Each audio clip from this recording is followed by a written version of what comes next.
ሰላም አለይኩም ወረህመቱላሂ ወበረካቱ። ቤተሰብ እንዴት ናችሁ? ሰላም ናችሁ ወይ? ከኔ ጋር ሁሉ ሰላም ነው። ሁላችሁንም ሰላም ብያለሁ። ሙስሊሞችም ክርስቲያኖችም በያላችሁበት ሰላማችሁ ብዝት ይበልኝ። ዛሬ ይዤላችሁ የመጣሁት ቀለል እንዲሁም ለሰነፍ ሴቶች ማለት ነው። አሁን ስራ ሰርታችሁ ድክም ብሏችሁ ምግብ ለመስራት ስታስቡ የሚደክሟችሁ ቀለል አድርጋችሁ ሰርታችሁ ልክ እንደ ኢንዶሚ ማለት ነው። ኢንዶሚ አልወድም እንደዛ ቀለል ያለ ነገር ሰርታችሁን ለመብላት ይሄንን ቪዲዮ በደንብ እዩት፣ ትወዱታላችሁ ተስፋ አደርጋለሁ እህቶቼ። በጣም ቀላል አሰራር ነው። እንግዲህ ይህ ምግብ መስራት ወይም ደግሞ መብላት ከጀመራችሁ ሁሌም እየሰራው ልብላ ብላችሁ እንዳትሞክሩት። ያወፍራል፣ እውነት የምር ያወፍራል። ያው ስንዴ አይደለም ያወፍራል። እዚህ ጋ የተጠቀምኩት እንግዲህ አንድ ትልቅ ሽንኩርት ነው የተጠቀምኩት፣ ተለቅ ያለ ማለት ነው። ድቅቅ አርጌ እንደዚህ በደረቁ ነው እንግዲህ እኔ የምጠብሰው። ጥብስ እያደረኩት ነው እንደምታዩት። እንግዲህ እኛ ቤት ነግሬያቸዋለሁ፣ ብዙም አይመችም ብያቸዋለሁ። ለቪዲዮ ምናምን ነገር አይመችም፣ መብራት እያጠፋው ነው የምሰራው። አረጊቷ ያው መታ እንዳታየኝ በስልኬ ላይት ነው የምጠቀመው፣ የስልኬ ላይት ማለት ነው። እንግዲህ ግማሹ በደንብ ይታያቸዋል፣ ፍርኑ ራሱ ጨለማ ነው። እዚህ ጋር ያው መብራት አለ ማለት ነው። ሴትዬ አትወድም፣ በጣም አሮጊት ስለሆነች እንደዚህ ምናምን ምግብ ምናምን ሲሰራ አትወድም። በሳምንት አንዴ ነው ቅዳሜ ምግብ የምንሰራው። እንግዲህ እዚጋ ዘይት አርጌ ያለው ያው በደረቁ የጠበስኩት። እዚጋ አንድ ፍሬ ማጅ ተጠቅሜያለሁ ማለት ነው።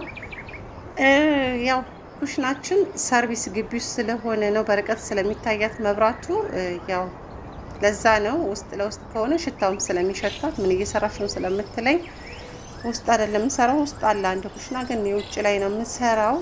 እዚጋ እንግዲህ የተላጠ ቲማቲም ድቅቅ አርጌ ቲማቲም ልጬ ነው የምጠቀመው። ድቅቅ አርጌ ከትፌ በቃ ሌላም ፍጥን ያለ ስራ ነው ወላሂ።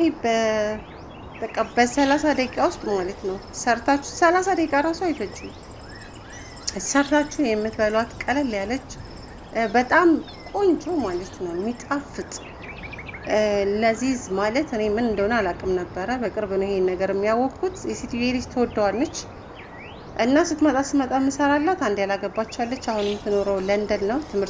ለትምህርት እዛለች እና የምትማረው እዛ ነው። እዚህ ጋር ናይ ሽንኩርት ነው የተጠቀምኩት እና በጣም ነው የምትወደው፣ በጣም ማለት ነው። በቃ ለእሷ ትልቁ ስጋ ዶሮ ምናምን ስለማትወድ ይሄንን የፓስታም ሆነ መኮረኒ ቤት ውስጥ ያለውን ነገር ነው የምትጠቀሙት። እዚህ ጋር ትንሽዬ እንጀራ ነበረችኝ አልቆ እንዳልጥላት ከስጎ ትንሽዬ እዚጋ አድርጌ ማለት ነው በላሁላችኋለሁ። እዚጋ እንግዲህ እንደምታዩት ትንሽዬ ሳልሳ ጨምሬበታለሁ። በርበሬ ምናምን የለኝም፣ ቲማቲም ሳልሳ ነው የተጠቀምኩት። ቃሪያ እዚጋ መሀሉን እንደዚህ እንትን ብየዋለሁ ማለት ነው።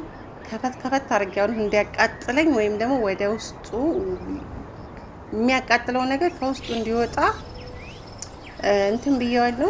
ትንሽ እዚህ ጋር እንግዲህ ያው ከድኜ አማስዬ ይበቃዋል። ቁሌቱ እንግዲህ እዚህ ጋር ውሃ በደንብ አድርጌ ሞላን። ልኩን ስለማውቀው እናንተም ልካችሁን ተጠቀሙ ማለት ነው እህቶቼ። ጨውም ምንም አድርጌ ቀማምሼ እንደዛ አሳማምሬ ምናምን ነገር ክድና አድርጌ ፍልት ሲልልኝ ደግሞ ሲፈላ ደግሞ በደንብ አሳያችኋለሁ ማለት ነው። እዚህ ጋር ያው እንደዚህ ፍልት ብሎ ፈልቷል። ወላሂ ነው የምላችሁ ይሄን ነገር በቆንጆ አድርጋችሁ ሰርታችሁ ከበላችሁት ሁሌም ሰርቼ ብበላ ነው የምትሉት። የምን አባቱ እንዶሚ ያው እዛ ሀገር ታውቃለች፣ ፓስታ ምናምን መኮረኒ ምናምን ነገር በጣም ርካሽ ነው። እንደምታዩት እንግዲህ ትንሽዬ አንሶ የነበር ጨመርኩበት ማለት ነው።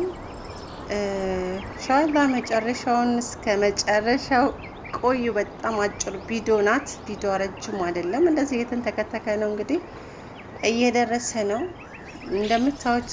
ያው ያስታውቃል ስራው ማለት ነው።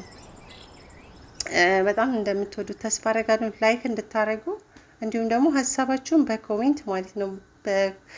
ሰሞኑ እንግዲህ አንድ የባቄላ ወጥ ሰርቼ ያሳየቻችኋለሁ። ጉልባን ብላችሁኛል። ጉልባን ስትሉኝ ማን እንዳስታወሰኝ ተቀለች። እነጋሽ ጌታነህም ማለት ነው የነንጎች አባትን እዛ እንግዲህ በየአመቱ ተሰብስበን የምንበላውን ጉልባንን አስታወሳችሁኝ። ያው ቃሪያ ምናምን ስለጨመርኩበት ጉልባን አይልም። እዚህ ጋር ደርሶ ማለት ነው እንግዲህ ለራሴ እንደዛ አድርጌ አውጥቼ በደንብ አድርጌ አውጥቼ ማለት ነው። ሴትየዋ ድንገት መታ ነበረ። እናቴን ነው የምላችሁ። እንዴት እንጃ አላውቅም፣ እንዴት እንደሰራሁት እኔ ነኝ የማውቀው። ከዛ ስላየችኝ በቃ ትንሽ የብረት ድስት ውስጥ ማስቀመጥ አለብኝ ለሴትዮዋ። ይኸው እዚህ ጋር ማለት ነው እችን አስቀመጥኩላት እንድትበላ ማለት ነው። ያው የሰራሁትን ነገር ስላየችው እንትን ማስቀመጥ ግዴታ ነው እና በማንኪያ ነው እንግዲህ እኔ እዚህ ጋር በሹካ የተጠቀምኩት፣ ግን በማንኪያ ነው የምታነሱት ምክንያቱም